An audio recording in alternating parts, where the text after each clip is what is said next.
Alors je suppose que M. Wang a bien observé ce set, ça on peut lui faire confiance parce qu'il n'arrête pas de prendre des notes, M. Wang. Et il fait rapidement le tour de la situation. Voici quelques statistiques. 8 services gagnants pour Patrick Chila. On vous disait tout à l'heure l'importance de ce service. Et puis 5 revers gagnants également. Et une égalité en coup droit, ce qui est évidemment le signe que Jean-Michel ne joue pas son meilleur niveau de jeu. Car c'est extrêmement rare quand il est dans une statistique aussi défavorable sur ce type de coup.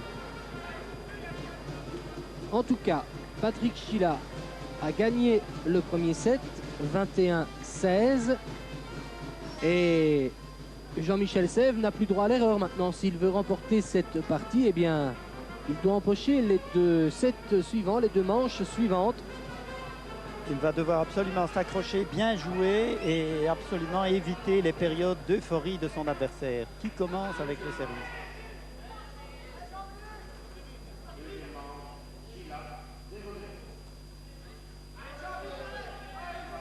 Chila qui prend son temps.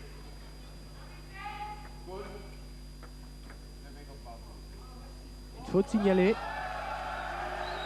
Un service de Chila décompté par l'arbitre. La hauteur fatidique n'était pas atteinte apparemment. Et 2-0 pour Jean-Michel Sèvres. Il faut démarrer rapidement ce second set. « 2-1 ».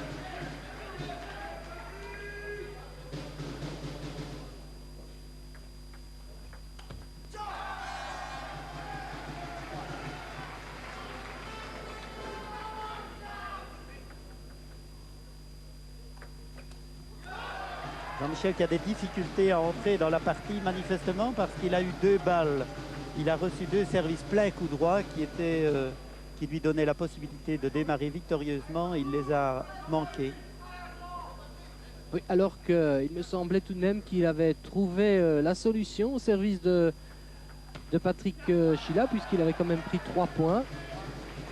Il aurait pu faire mieux sur cette série de services. Et ça rend Patrick Chila évidemment euphorique.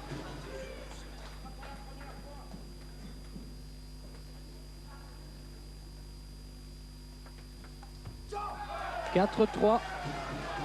4-3.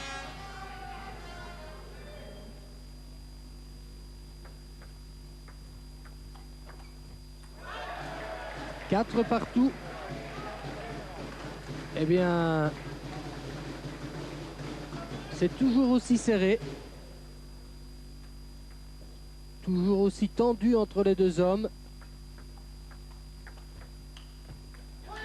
Et 4-5 maintenant, il faut absolument que Jean-Michel Sèvres prenne ce point de service parce que Chila pourrait en profiter sur sa série de services suivante. Voilà qui a fait une bonne attaque de coup droit. Voilà un bon démarrage. Et nous allons retrouver immédiatement Paul Fréquin qui est à côté de Thierry Cabrera, je pense. Pour demander à Thierry Cabrera sur le banc des joueurs belges ce qu'il pense de cette rencontre qui est loin de tourner l'avantage de Jean-Michel Sèvres. Non, c'est vrai que ça a très mal démarré pour nous.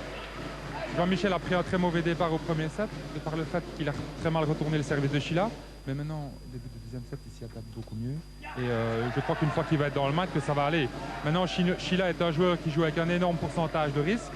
Et jusqu'à maintenant, pour le moment, tout lui réussit.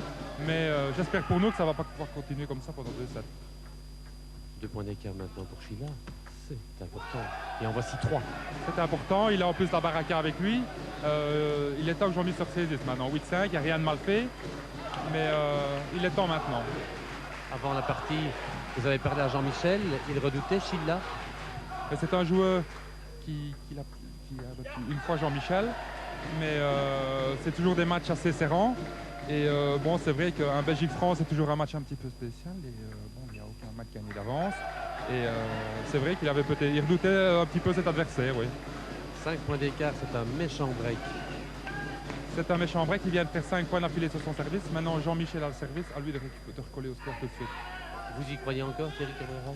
Absolument, oui, vous savez qu'avec Jean-Michel, tout est toujours possible. Et son mental, j'espère, va encore faire une fois la différence aujourd'hui. Du moins, je l'espère pour tout le monde. Retour à vous, Dominique Ruiz. Oui, avec une nouvelle balle de Jean-Michel qui termine sa course dans le filet. Tout doucement, ça commence à devenir inquiétant. 5-11 maintenant. Comme le dit Thierry Cabrera, il faut espérer que le mental de Jean-Michel fasse la différence et que Jean-Michel reprenne le dessus.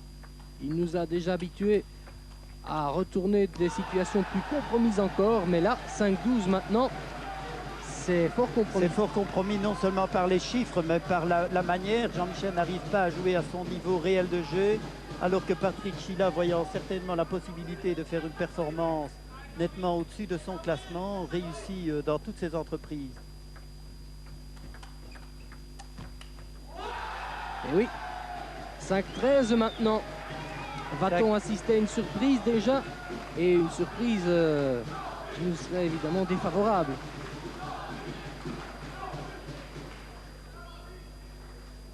Jean-Michel a encore droit à 2 services. Et vous le voyez, il y a Patrick Chila qui continue évidemment à forcer, bien entendu, à prendre tous les risques. Vous l'avez vu sur ce revers. Ça n'a pas marché, ça ne peut pas marcher chaque fois, mais 6-13, toujours en sa faveur. Et 7-13 maintenant. Ah, peut-être, espérons-le, un changement là dans le jeu de Jean-Michel Sèvres. Peut-être 2 points qui vont lui rendre un peu plus le moral et un peu plus confiance en lui. Ah, quel superbe service encore de Patrick Chila. Mais là, Jean-Michel Sèvres a bien retourné, à attaquer directement. 13-8. On va remettre ce service.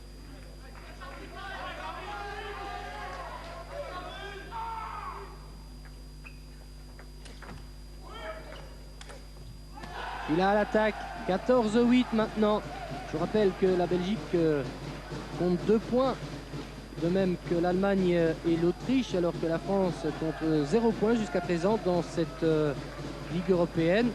Si la Belgique gagne ce soir, elle aura bien sûr 4 points, aura fait un grand pas vers les demi-finales. Par contre, si elle est battue, eh bien tout le monde aura 2 points. Ce sera donc la bouteille à encre dans ce groupe. Mais revenons à cette rencontre. Oh là, Patrick Chila réussit absolument tout. Je crois que c'est pratiquement... La situation est pratiquement désespérée et inremontable. 17-8. 9 points en faveur de Patrick Chila. C'est Jean-Michel Sèvres maintenant qui va servir. On devrait lui demander un sans faute là maintenant.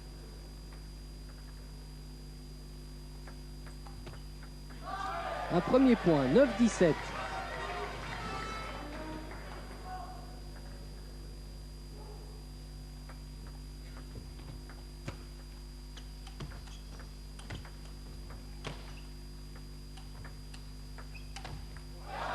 Un fantastique point. Jean-Michel Sèvres défensif, qui jouait passivement comme l'on dit, mais qui remettait très bien ses balles sans contre-attaquer. Et c'est Patrick Chila qui a commis l'erreur ou qui a sorti cette balle. 10-17.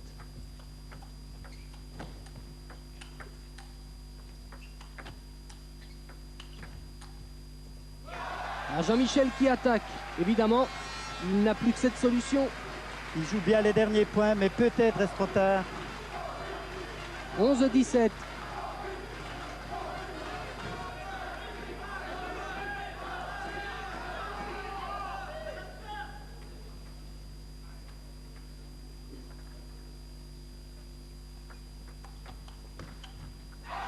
« 12-17. Peut-être le sans faute. C'est ce qui lui était demandé finalement.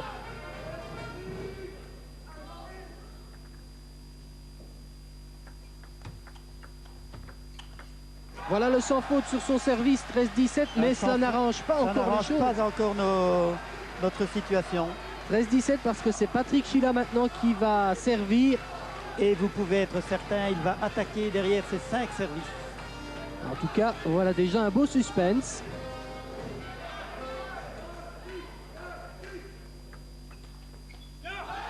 Il est trop long, Ça ne ce sera pas retour. nécessaire peut-être. Il est trop long ce retour. On sent que Jean-Michel Sèvres a beaucoup de difficultés à retourner le service de Patrick Chila. Et cela depuis le début de cette rencontre. C'est une des clés de ce match. Voilà, un revers d'attaque. On vous le disait. Il allait attaquer sur toutes ses balles, Patrick Chila. 19-13. On va remettre cette balle.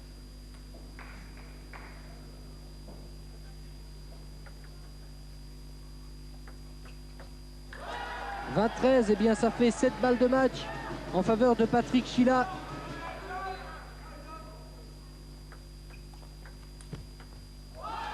Et qui termine par un point de chance. Mais il faut dire que cette victoire est normale. Patrick Chila a tout à fait joué son rôle de challenger contre Jean-Michel qui, cette fois, n'a pas su résister à cet orage, à cet ouragan de départ. Oui, et voilà donc Jean-Michel Sèvres battu 16-21, 13-21 par, non pas Proz, mais Patrick Chila. On revoit le dernier point au ralenti. Alors, je ne sais pas si Paul Fréquin peut nous proposer une interview. Et Jean-Michel Sèvres, je peux vous le dire, est déçu Jean-Michel. Hein? Déception Jean-Michel. Déception, lui a très bien joué, moi j'ai pas bien joué. Bon bah, c'est le meilleur qui a remporté, il ne faut pas se poser beaucoup de questions, il a très bien joué, c'est tout. Lorsque vous analysez le match, tout s'est joué dès le départ.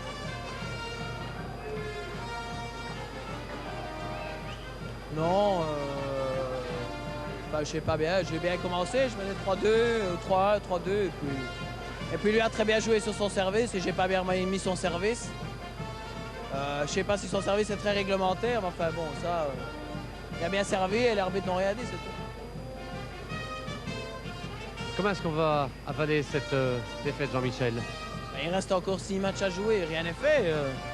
Leur numéro 2 ou 3, je sais pas, a très bien joué contre le numéro 1 chez nous, il a gagné. Bon, ben, il reste 6 matchs à jouer, il faut en gagner 4.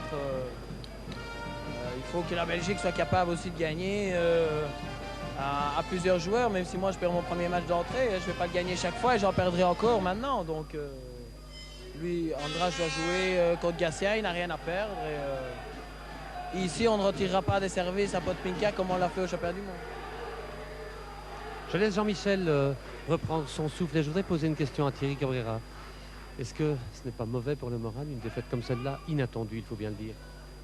Ça, c'est sûr que ce n'est pas la meilleure manière de débuter le match, mais vous savez, un match de tennis de table, c'est très long et en tennis de table, plus que dans n'importe quel autre sport, tout peut se passer. Maintenant, j'espère qu'Andras Podpinka va pouvoir prendre sa revanche du championnat du monde et remettre les pendules à l'heure. C'est un match vraiment sur lequel on ne compte pas au départ. Et donc, on espère qu'il va pouvoir s'en sortir, remettre les pendules à l'heure pour pouvoir repartir sur le bon pied. Mais ce n'est pas mauvais, ce genre de défaite de votre numéro 1, de votre locomotive, pour le moral de l'équipe belge? C'est sûr que... Ça n'introduit pas le doute dans les esprits? Non, pas encore, pas du tout. Vous savez, on joue en Belgique, on a un public qui nous soutient de façon extraordinaire. Et je crois qu'il va encore redoubler d'ardeur de par le fait que nous ne sommes pas en très bonne situation. J'ai toujours le moral et je pense toujours que ça va aller aujourd'hui. Vous pensez qu'Andras Podpinka ne va pas subir aussi le contre-coup du faux pas de Jean-Michel? Alors là, pas du tout. Lui, vous savez, il est froid, ça, peu importe le résultat avant. Vous savez, c'est un joueur qui est sans limite. Aussi bien sur le haut que sur le bas, il est capable de battre n'importe qui en haut, mais aussi de perdre de joueurs moins bien classés que lui. Aujourd'hui, dans ce match-ci, il n'a rien à perdre. Il a une belle revanche à prendre sur le championnat du monde. Et je pense qu'il est très motivé. Donc, il va donner le meilleur de lui-même pour essayer de ramener l'égalité le plus vite possible.